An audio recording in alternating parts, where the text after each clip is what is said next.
പ്രഭാകരന്റെ ഭാര്യ സാറിന്റെ മുന്നിൽ അഭിനയിച്ച് വശീകരിച്ച് ഈ കേസ് ഇത് പ്രഭാകരനെ ഊരി കൊണ്ടുപോകും. അത് മാത്രമല്ല അവൾ ഇവിടെ എവിടെയൊക്കെയാണ് ഒളി ക്യാമറ വച്ചിരിക്കണെന്ന് അവക്ക് മാത്രമേ അറിയാവൂ. അപ്പൊ നിങ്ങൾ വരുന്നില്ല? ഞങ്ങൾ ആരും വരുന്നില്ല. ഞാൻ ഒറ്റയ്ക്ക് മതി. SI പുഷ്പരാജ് വീട്ടില്ലടാ. ചെന്ന് കയറിക്കൊടു. ഇവിടെ ആരുമില്ലേ? ചെമ്പക പൂങ്കാട്ടിലെ ചിത്രമണി പൊയ്കയിൽ കണ്ടു ഞാൻ നിന്നെ ചെന്താമരേ. എന്താ പേര്? കുൽസിത കുമാരി.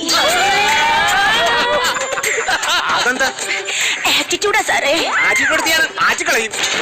കള്ളൻ പ്രഭാകരൻ നിന്റെ ആരാ? എന്റെ ഭർത്താവോ സാറേ? മാറ്റ്. അവൻ എന്താ ജോലി? കള്ളനാ സാറേ, കൊച്ചു കള്ളൻ. ഒരടി മാറിയില്ല. കാണിച്ചു നീ ഒരടി തിന്നിട്ട് മാറി നിൽക്കാൻ പറഞ്ഞില്ലേ? എടി അതല്ല ഞാൻ പറഞ്ഞത്. ഒരടി എന്ന് പറഞ്ഞ ഇതാണ് ഒരടി. ഇത് അടിയല്ലല്ലോ, വടിയല്ലേ സാറേ? ഞാനൊരു കാര്യം പറയട്ടെ. എന്റെ ഭർത്താവ് പാവോ സാറേ. കുറച്ച് കുറയ്ക്ക് സാറേ. സാറേ കുറച്ചുകൂടെ സാറേ. ഇത് കറക്റ്റ്. ഇങ്ങനെ സംസാരിക്കണം. ഇങ്ങനെ സംസാരിക്കണേ മനസ്സിലാകത്തുള്ളൂ. കള്ളൻ പ്രഭാകരൻ രാത്രി കാലങ്ങളിൽ ആൾക്കാരെ കത്തി കാണിച്ച് സ്വർണ്ണ ഊരിയെടുക്കുന്നു എന്നൊരു പരാതി ഉണ്ട്. അല്ലാതെ പിന്നെ സ്വർണം കാണിച്ചിട്ട് കത്തി ഊരിയെടുക്കാൻ പറ്റുമോ? മണ്ടൻ സാറ്. കേറി പോകുന്നല്ല. ഞാൻ അങ്ങോട്ട് ചോദിക്കും, അതിന് മറുപടി പറഞ്ഞാൽ മതി. അല്ല നീ ഒരു കാര്യം മിണ്ടിപ്പോരുതല്ലാതെ. മനസ്സിലായോ? രാത്രി 12 മണിക്ക് നിന്റെ ഭർത്താവ് ഓരോ വീട്ടിലും കയറി കുത്തി ഇറക്കി അവിടുന്ന് ഓട് പൊളിച്ച് താഴെ ഇറങ്ങി സ്വർണം ഞാൻ പറയാൻ നിനക്കൊന്ന് കേൾക്കാം. പിന്നെ നീ എന്താ മൂളി കേൾക്കാത്ത? മൂളി കേൾക്കണം. മൂളല്ല എനിക്ക് മനസ്സിലാകത്തുള്ളൂ. മൂളാ സാറേ. രാത്രി 12 മണിക്ക് നിന്റെ ഭർത്താവ്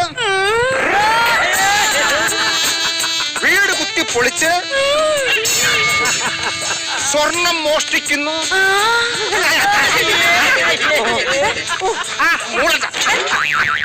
എന്താ സാറേ? എന്തോ ഇങ്ങനെ മൂളണ്ടേ? മൂളണ്ട. ശരി, മൂളുന്നില്ല. എടി ഞാൻ അങ്ങോട്ട് ചോദിക്കുന്നതിന് മാത്രം ആൻസർ പറ. നീ ഇങ്ങനെ പറയല്ലേ കേട്ടാ. എന്നായിരുന്നു നിങ്ങളുടെ കല്യാണം? അത് രംഭത്തിലാണോ മകരന്തത്തിലാണോ എന്നറിയില്ല സാറേ. ഈ മലയാള മാസമായിരുന്നു. നല്ല മഴയുള്ള ഒരു മാസമായിരുന്നു. മലയാള മാസത്തിന്റെ പേര് കേട്ടോ, മകരന്തത്തിൽ. മഴയുള്ള മാസമാണ് അത്. കർക്കിടകടകടത്. എന്റെയും കൂടെ വഴി തെറ്റിക്കാൻ വേണ്ടി ഇറങ്ങി തിരിച്ചേക്കാണല്ലോ. എങ്ങനെയായിരുന്നു കല്യാണം?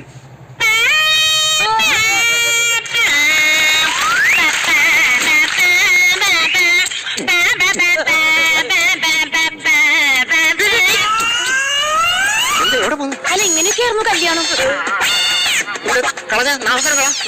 എന്നാ പിന്നെ സാറിന്റെ തകിൽ അങ്ങോട്ട് പോയി. നീ ഭയങ്കര തരികടയാണ് കേട്ടാ. അത് എന്റെ അച്ഛനൊരു കള്ളനായിരുന്നു സാറേ. എന്തൊരു അഭിമാനത്തോടുകൂടിയാ പറയുന്നത്. കളക്ഷനാണെന്നുള്ളതാണ് പറയുന്നത്. സാറേ, ജനിച്ചപ്പോ തന്നെ എന്റെ അച്ഛനൊന്നുമില്ലായിരുന്നു സാറേ. ഞാൻ ജനിച്ചപ്പോ പിന്നെ ഷെർവാണി ഇട്ടുണ്ടല്ലേ. പണക്കാർക്ക് എന്തോ ആവാലോ. എന്റെ സാറേ, അച്ഛന്റെ കയ്യിൽ 10 പൈസ എടുക്കണ്ടായിരുന്നില്ല. അതുകൊണ്ട് അച്ഛൻ ചെറിയ ചെറിയ മോഷണമൊക്കെ തുടങ്ങി. അങ്ങനെ സ്കൂൾ മാഷായിരുന്ന എന്റെ അച്ഛനെ നാട്ടുകാരെല്ലാരും കൂടെ തല്ലിച്ചതച്ച് കൊന്നു സാറേ. സ്കൂൾ മാഷായിരുന്നോ? അല്ല, പിന്നെ സ്കൂൾ മാഷ് എന്ന് പറഞ്ഞു കള്ളൻ എന്ന് പറയണതൊക്കെ നാണക്കേടല്ലേ സാറേ?